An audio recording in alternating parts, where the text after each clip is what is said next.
And I appreciate you, Cole, for coming up and leading the pack. Talk to us about attitude.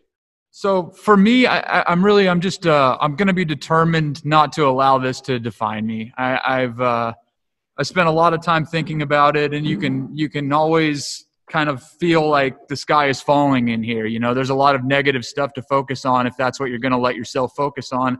But there's also an opportunity that a lot of people, I think, overlook. I think most people actually end up overlooking the opportunity that we've got this uninterrupted time to really focus on ourselves, focus on our craft, about our passions, about what we truly want out of life, and to really engage ourselves in learning everything we can about what we want to become and how we want to get there.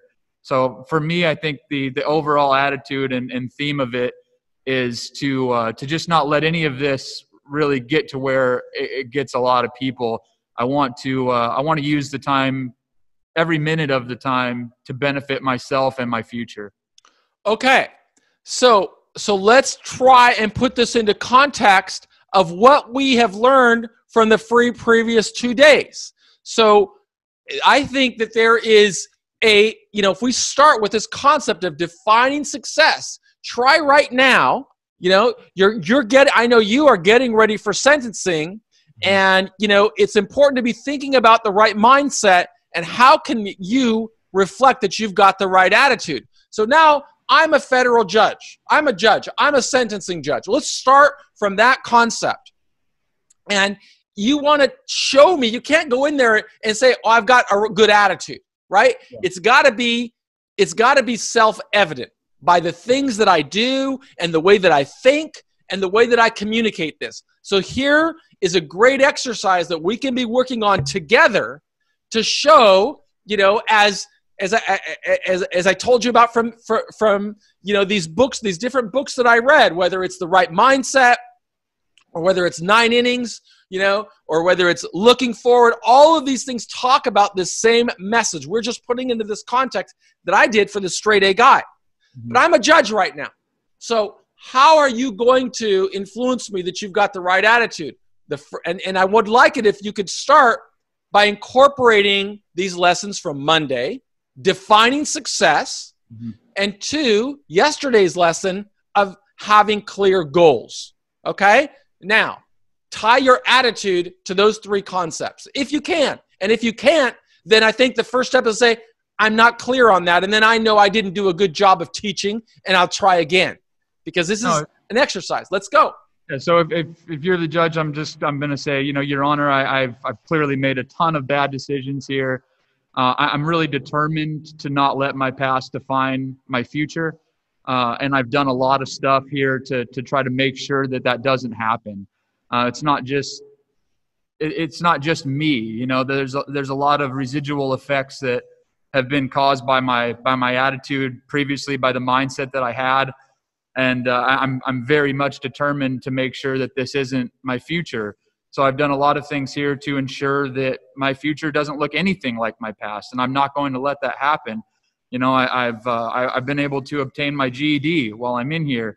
I have been able to spend some time working in the library and using that opportunity to read the books that I want to read to better myself and just really improve the aspects of myself that I didn't previously agree with. I really want to hold myself accountable and use this time as an opportunity to better myself in every way that previously represented failure. In addition to being able to get my GED, I've used the time to focus on my personal health. I've actually lost 100 pounds since I've been here, since I got arrested. My relationship with my family, although, we're estranged and we're separated, we're getting better. I mean, it's almost as if the time has benefited me in a lot of ways. And I want to continue to use the time that I have and that I have not only in incarceration, but in my future to improve myself every single day. I was very much lost, and now I feel like I've got purpose and direction, and I want to use that to just continue to make my life better. I'm going to further my education. I'm going to further, my business intellect and continue to set goals for myself and achieve those goals. and I'll do everything in my power to make sure that I succeed. And I'm very confident in my ability to do so. So excellent answer. Now I'm going to ask you a question. On a scale of 1 to 10, 1 to 10, I'm not going to assess you. I'm going to ask you, where is that presentation on a scale of 1 to 10? How strong is it, with a 10 being super, super strong, 1 being super, super weak? Where are you? You kind of put me on the spot. I did, because you're going to be on the spot. Yeah. Right? So I'm not going to pretend that it's easy. And this is a great exercise because it's just me. I'm a former prisoner. You are a person in jail, and you're facing these things.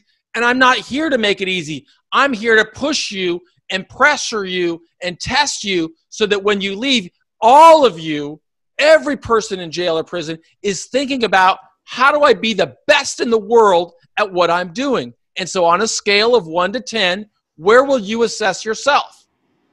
Probably around a 7 or 8. Great. You're being very honest. Okay. Yeah. What do you think it would take to get from a 7 or an 8 to a 10?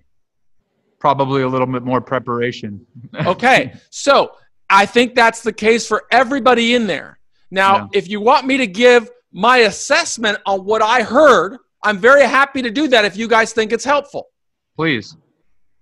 So remember what attitude is. Attitude is 100% commitment to success as I have defined success, or as you have defined success, okay, for every human being, right? So how do we define success? Remember, on Monday, we spoke about our values. We talk about it and we make it very, very specific.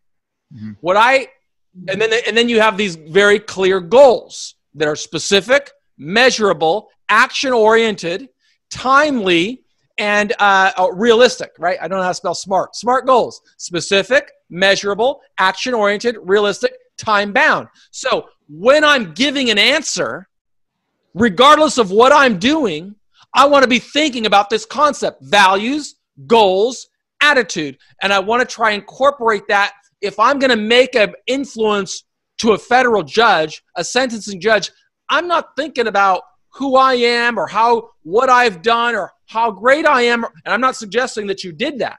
I am saying, if I want to be a 10, I'm going to be different. I'm going to be a way to change the mind of a very cynical person who is judging me in a very different way from the way that my wife judges me, from the way that my parents judge me, from the way that my children judge me, from the people who know me best. I'm going to be different. So how do I do that? Okay, you've got to use those same specificities, and you've got to use those clear goals, and you've got to reflect 100% commitment. So here is a way potentially to think this through. If I let values, goals, attitude guide my answer and response, here's what I might say. Because I'm thinking from the perspective of my audience, my market, okay? Your Honor, as you said, I made some really bad decisions, and those decisions have really hurt society, and I'm deeply remorseful for what I have done. I know that there are victims in my case, and I've been working really hard to try to make things right. So now I'm trying to communicate from his perspective. That's what he's concerned with. His constituents, the victims of the case. I want to focus a little bit about them. So I don't know your crime, okay, but I would talk about how my crime caused pain or harm to society. Now I'm showing him I have really thought about it. I would get specific about it. That's the first step. The second step to show I have the right attitude is I would say, what am I doing to make things right? Your Honor, let's just say it was a financial crime. Right now, I don't have the power to compensate everybody that I have hurt. And I know they have suffered. I know it's influencing their children's ability to go to college. I know it's influencing their business's success. And I did it, Your Honor, because I didn't have the right mindset at that time. But that's not who I am today. While I was in jail, I took some very specific actions to correct the wrong that led to my criminal thinking patterns. One of the things that I did, Your Honor, is I recognized how my health and my biological physique kind of influenced my confidence and my mindset. And so I took the very specific goal of losing 100 pounds to demonstrate I could be disciplined. Because I wanted to build discipline, but I didn't only want to talk about discipline. I set a goal and I hit that goal, Your Honor, because I made a commitment. And this is how I did it. And this is also what I did, Your Honor. I realized I didn't have the right educational credentials, so I participated in the classes to earn my GED, something I probably should have done before I came in here. Maybe it would have influenced my thinking patterns, but that's why I've set a new goal of getting a university degree while I'm away, or getting a vocational certificate, or reading 100 books that specifically focus on this subject. So what I'm trying to get you to see is you want him to see I've really thought about what my decisions and behavior has influenced society. That's not focusing on me. It's focusing on, what's important to your market. That's what we learned in values and goals. And yes, it takes work. This is not something you can wing, okay? That's why I am pushing all of you. Take the opportunity to come and speak with somebody, because I've interviewed federal judges, many of them. I can show you on my video, I'll share it with you, or I'll put them in the course actually, where I'm interviewing a federal judge. I'll show you. Well, I don't need to waste our time showing you, but I'm telling you, I have interviewed dozens of judges. I've interviewed U.S. attorneys, prosecutors, and all of them have told me that we know what a defense attorney is going to say.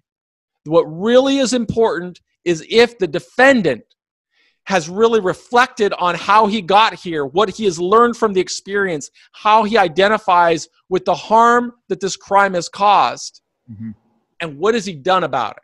The more you can show that, and the less you can show on what's happened to you, but rather, how am I changing myself? Very specific. That's what reflects 100% commitment, and that's what reflects the right attitude before sentencing. So those are my thoughts.